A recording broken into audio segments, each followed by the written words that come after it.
नमस्कार, मेरा नाम है राजा मिश्रा और आपने देखना शुरू कर दिया है जर्नलिस्ट राजा यूट्यूब न्यूज़ चैनल जिसका नाम है। तो पहले एक रिक्वेस्ट है कि सब्सक्राइब ज़रूर कर दो, क्योंकि इस चैनल पे आपको डेली हेडलाइंस मिलती हैं, वो हेडलाइंस जो आपको जानने में मज़ा भी आता है और जानना बहुत ही ज़रूरी होती हैं। तो चलिए आज की कुछ हेडलाइंस है मैं आपके सामने पेश करना चाहता हूँ। कर्नाटक सेक्स स्कैंडल की बात करें तो पुलिस हिरासत में आ चुके हैं भाजपा के नेता देवराज गौड़ा। उनके ऊपर यौन शोषण के आरोप लगे थे, उसके ऊपर एक्शन लिया जा रहा है। वहीं साथ में ही स्कैंडल के वीडियो लीक करने का भी आरोप है उन पर। वहीं लोकसभा चुनाव की बात करें तो खालिस्तानी समर्थक अमृतपाल की बात करें तो पंजाब के खड्डूर साहिब से निर्दलीय चुनाव लड़ रहा है अमृतपाल। उसकी संपत्ति की बात करें तो सिर्फ 1,000 रुपये दिखाया गया है उसकी संपत्ति जब उसने नामांकन का पत्र दाखिल किया। वहीं लोकसभा चुनाव की बात करें तो तेलंगाना के चीफ मिनिस्टर रेवंत रेड्डी ने प्रधानमंत्री मोदी से कुछ तीखे सवाल पूछे हैं एक प्रेस कॉन्फ्रेंस में। उन्होंने कहा कि अगले साल प्रधानमंत्री 75 साल के हो जाएंगे, तो क्या रिटायरमेंट के लिए तैयार हैं प्रधानमंत्री। उन्होंने ऐसा इसलिए पूछा क्योंकि प्रधानमंत्री मोदी ने ही कहा था कि भारतीय जनता पार्टी में अबव 75 के लिए मंत्री नहीं रहने चाहिए, मंत्री नहीं रहेंगे। जिसका एज 75 साल हो जाएगा वहाँ उसके बाद से भारतीय जनता पार्टी में किसी भी मंत्री के लिए जगह नहीं रहेगी।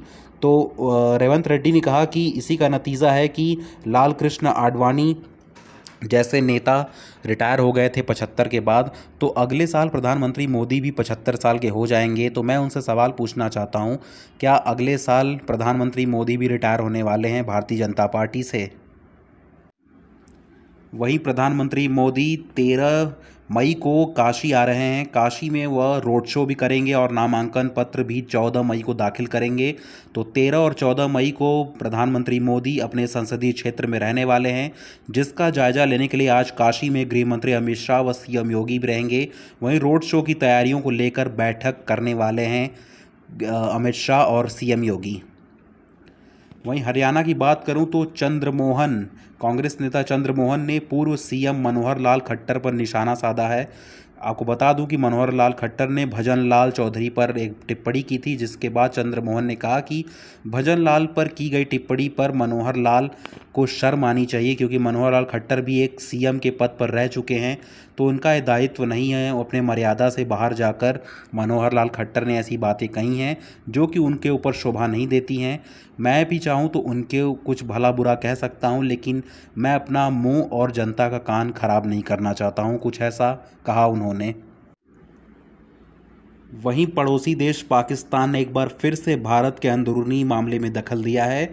भारत के मामले में एक बार फिर से घुस चुका है पाकिस्तान के पूर्व सूचना एवं प्रसारण मंत्री फवाद चौधरी ने केजरीवाल की रिहाई पर टिप्पणी की है। उन्होंने कहा कि एक बार फिर से प्रधानमंत्री मोदी की भारत में हार हुई है और नरमपंथी भारत की जीत हुई है। यानी उन्होंने ऐसा भी बहुत बार टिप्पणी कर चुका है भारत के अंदरूनी मामले में। वहीं विदेश मंत्री एस जयशंकर से आज एक इंटरव्यू हुआ। इस इंटरव्यू में जयशंकर ने अपने पिछले 10 साल के कार्यकाल को साझा किया है। वहीं उन्होंने कहा कि G20 में संयुक्त घोषणा का ऐलान करना सबसे संतोषजनक पल था मेरे लिए। जयशंकर ने अपने करियर का सबसे खास लम्हा भी बताया है अपने G20 जो सम्मेलन नई दिल्ली में पिछले साल हुआ था। दिल्ली के मुख्यमंत्री अरविंद केजरीवाल को कल शाम को सुप्रीम कोर्ट ने 20 दिन के लिए छोड़ दिया है पैरवी पे। 2 जून को उनको एक बार फिर से जेल में जाना होगा।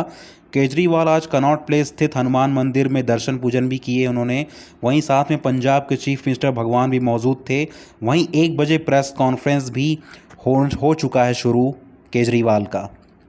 केजरीवाल की प्रेस कॉन्फ्रेंस अभी लगातार जारी है। उन्होंने अपने प्रेस कॉन्फ्रेंस में कहा कि मेरे से लिख कर ले लो, इस बार मोदी सरकार बनी तो 2 महीने में ही योगी चीफ मिनिस्टर नहीं रहने वाले हैं। यही तानाशाही है प्रधानमंत्री मोदी की। उन्होंने जमकर हमला किया है प्रेस कॉन्फ्रेंस में भारतीय जनता पार्टी को और नरेंद्र मोदी को। उन्होंने कहा कि नरेंद्र मोदी लगातार आम आदमी पार्टी के ऊपर हमला कर रहे हैं। आम आदमी पार्टी के सभी नेताओं को जेल भिजवा रहे हैं, क्योंकि अभी नई पार्टी है आम आदमी पार्टी, सिर्फ 10 साल हुए हैं हमारी पार्टी को, तो अभी से कुचलना चाहते हैं नरेंद्र मोदी। लेकिन मैं आपको बता दूं कि हमें आप जितना कुचलोगे आम आदमी पार्टी उतना ही ऊपर जाने वाली है। ऐसा कुछ आज प्रेस कॉन्फ्रेंस में लगातार बोल रहे हैं केजरीवाल। वहीं लगातार देश में भीषण गर्मी के बाद शुक्रवार से दिल्ली में धूल भरी आंधी शुरू हो चुकी है। 2 लोगों की मौत भी हो चुकी है इस आंधी में। 23 लोग घायल। वहीं 9 फ्लाइट्स को राजस्थान की तरफ डाइवर्ट कर दिया गया है। उत्तर प्रदेश, राजस्थान समेत 13 राज्यों में येलो अलर्ट भी जारी कर दिया गया है। ओडिशा में आज प्रधानमंत्री मोदी ने पद्मश्री विजेता के पैर छुए। साथ ही उन्होंने अपने संबोधन में कहा कि कांग्रेस केवल 50 सीटों में ही सिमटने वाली है इस लोकसभा चुनाव में। उन्होंने कहा कि कांग्रेस भरोसे में न रहे कि मुसलमान इधर उधर नहीं जाएगा। उन्होंने जमकर कांग्रेस पर और इंडिया अलायंस पर बरसा है आज। वहीं नवनीत राणा और असदुद्दीन ओवैसी के 15 सेकंड वाले विवाद ने बहुत ज़्यादा तूल पकड़ लिया है, जिसको मैं चुनावी तूल कहूँगा। वहीं ओवैसी के छोटे को तोप बताने वाले बयान पर भड़क चुकी है नवनीत राणा।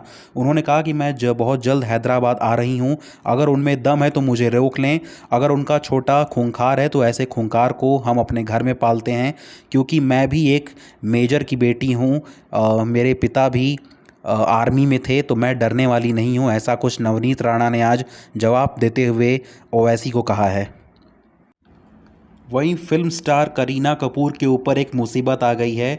उन्होंने अपने प्रेगनेंसी के दौरान एक अपनी किताब छापी थी जिसका नाम था pregnancy Bible with Kareena Kapoor. किताब के नाम पर बवाल हो चुका है। करीना कपूर को मध्य प्रदेश हाई कोर्ट का नोटिस है। वहीं मध्य प्रदेश के एक अधिवक्ता जिनका नाम है क्रिस्टोफर एंथोनी, उन्होंने कहा कि उन्होंने अपनी इस प्रेगनेंसी वाले एक्सपीरियंस में बाइबल का जो नाम शब्द जोड़ा है उससे हमारे धार्मिक लोगों को, हमारे धर्म के लोगों को थोड़ी सी आहत हुई है। तो इस वजह से करीना कपूर को हाई कोर्ट द्वारा नोटिस दिया गया है।